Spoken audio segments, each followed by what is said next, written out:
Salam alaikum et bienvenue dans une nouvelle vidéo, toujours en Tunisie. Et là on va prendre la route vers le Grand Sud. Là on va attaquer les routes de Sud. Pour le moment on est à Tataouine. Oui. Et on va attaquer la route, mais tout ça après l'intro. Bye bye Tataouine. Nous, c'est Val et Abdo, couple franco-marocain, amoureux de voyage et de découverte. Soyez les bienvenus dans cette aventure au pays du jasmin, la Tunisie. On vous aime. Nhabkom barsha. Ça, c'était on vous aime en tunisien. On a passé un bon séjour à Tataouine et la région. Oui. Et on a fait des vidéos. Alors si vous n'avez pas encore vu la vidéo Tataouine, la vidéo de Cheneni, vous pouvez les voir dans la chaîne. C'est juste les vidéos avant celle-là. Et comme on vous a dit, bye bye Tataouine. Là on prend la route, on attaque encore le Grand Sud. Et on vous prend avec nous. Bien sûr.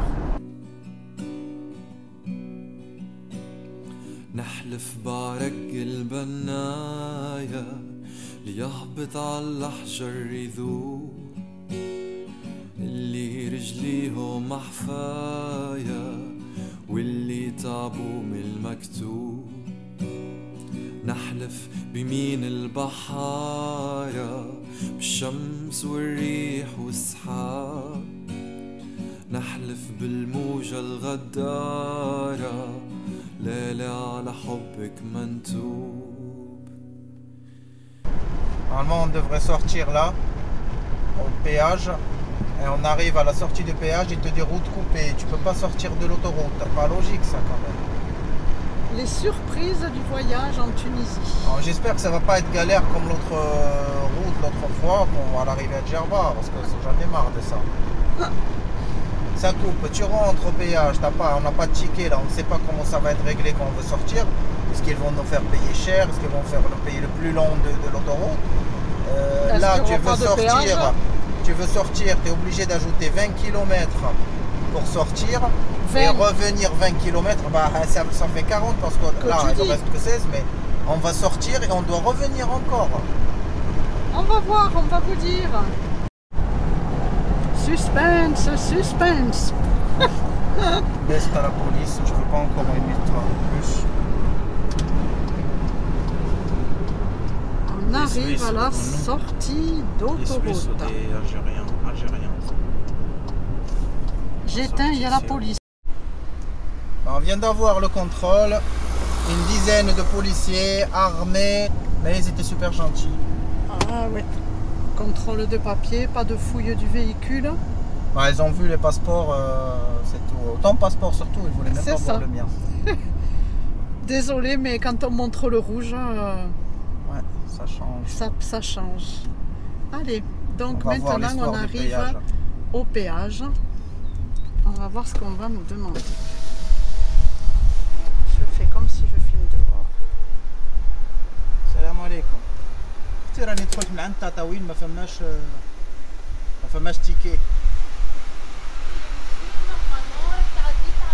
Sortir à l'entrée le plus près, il fallait que tu sors de l'autoroute, que tu re-rentres dans l'autoroute, c'est obligatoire d'avoir un ticket, mais je dis mais votre autoroute n'a pas de ticket à l'entrée. Non mais il fallait que tu sors et pour ça tu vas payer double tarif. Fait chier. C'est quoi le double tarif? Ça me fait chier. C'est rien le problème. Le problème c'est que leurs trucs sont pas logiques. Non, c'est l'organisation quoi. C'est des trucs désolés, merdeux. Tu rentres à l'autoroute, t'as pas de ticket. On n'est pas censé savoir. Et il te dit tu devrais sortir. La loi est comme ça. Mais je dis mais il n'y a rien qui indique ça. Purée. C'est la première fois que je suis en Tunisie. J'ai dit à la fin, je dis allez, qu'est-ce que tu vas faire? Il dit oui. Mais il fallait sortir au prochain truc pour prendre un ticket. Parce que là, tu es illégalement dans l'autoroute parce que tu n'as pas de ticket. Alors là, qu'est-ce qu'il faut faire pour aller à Tozeur? Il faut re-rentrer ou... Je vais checker le GPS. Allez, c'est galère. Une petite pause s'impose. Alors, un petit complément d'information parce qu'il faut savoir que ici, ils font des pistes. Des routes illégales pour rejoindre leur maison et quitter l'autoroute ou leur village. Donc là, en fait, on aurait pu être accusé de ne pas avoir de ticket parce qu'on veut rejoindre une route. Parce qu'on est entré par une route légale, l'autoroute. On est entré par une route, on l'a même filmé. Donc voilà. C'est trop de complications quand même. Ça pourrait être simple. Je rentre, je prends mon ticket, j'arrive, tiens le ticket, je paye. À part le casse-tête, allez, on prend la route. On continue. On continue, on reprend. On ne reprend pas l'autoroute au risque de se retrouver presque de retour à Tataouine. Allez, la nationale. Parce qu'il faut savoir quand même que ce qu'ils appellent autoroute ici, pour nous, c'est une 2 fois 2 voies. C'est comme la nationale un peu au Maroc, la nationale des grandes villes. Parce que elle n'est pas du tout équipée ni bande d'arrêt d'urgence. On a fait à peu près 200 km, 0 station de service. Pas de station de service. 0 aire de repos. Bon, il y a alors encore moins, admettons, un numéro pour appeler s'il y a un service et tout ça. Il n'y a rien. C'est une 2 fois 2 voies payante. C'est tout. Allez, on reprend la route, mais sur la nationale. Ouais. Allez.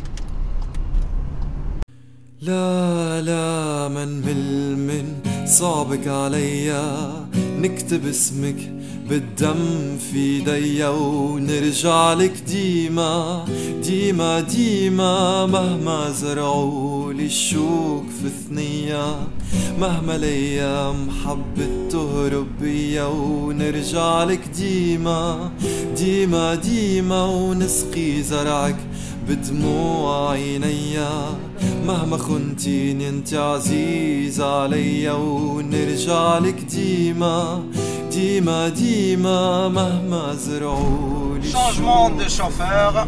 Oui. En direction du désert de sel. Vous allez le voir celui-là. Nous sommes sur le site, on peut appeler ça un site, Oui. de Chet El Géride. Vous avez été nombreux à nous dire que vous aviez aimé ce lieu. Et donc, on le traverse en allant à Tozeur. Mais il n'y a plus rien. C'est un désert de sable. Pas du tout de sel, comme ça devrait l'être. Il n'y a que du sable. Alors, vu que la Tunisie n'a pas eu d'eau pendant des années, on se doute que pour avoir du sel, il faut de l'eau. Ouais. Donc, il n'y a plus rien. Sauf qu'il y a un petit lieu intéressant. Alors, voilà, il n'y a que des... Là, on se doute. Hein. Franchement, si on ne le savait pas, on peut le passer comme un désert, quoi. Mais ils mettent là-bas des petits tas de sel, donc on se dit que c'est là. Alors, dis-nous, qu'est-ce que tu veux faire hein? Alors, en fait, ils mettent des tas de sel derrière nous. Et des drapeaux. Alors, il y a Pologne, Portugal, Tunisie. Et là-bas, je ne sais pas quoi. Bah, c'est impossible qu'on passe là et qu'on ne laisse pas le drapeau marocain. On va en laisser, on n'a qu'un petit avec nous. On va le laisser avec les autres drapeaux. On va aller le placer. On laisse la trace. Ça. Alors, pourquoi on a 2 drapeaux avec nous? Le but, c'était que dans nos sacs à dos, on met un drapeau marocain, un drapeau tunisien, comme ils font les voyageurs à vélo, comme ils font.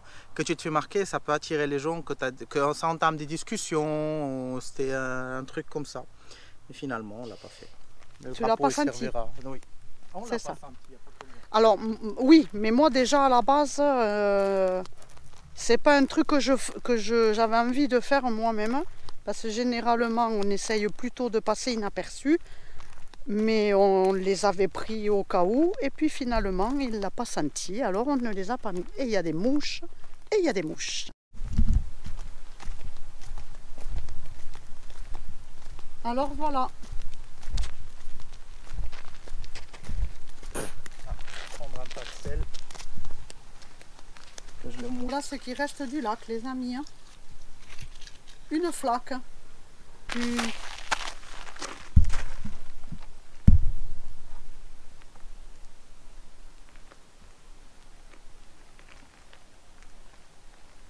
Pas qu'il tombe. Sinon, tu vas l'attacher sous le polonais. soit haut, le drapeau.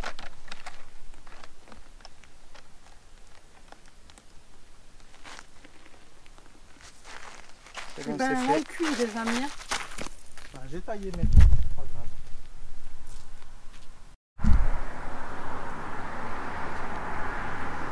Et voilà, le drapeau marocain flotte en Tunisie.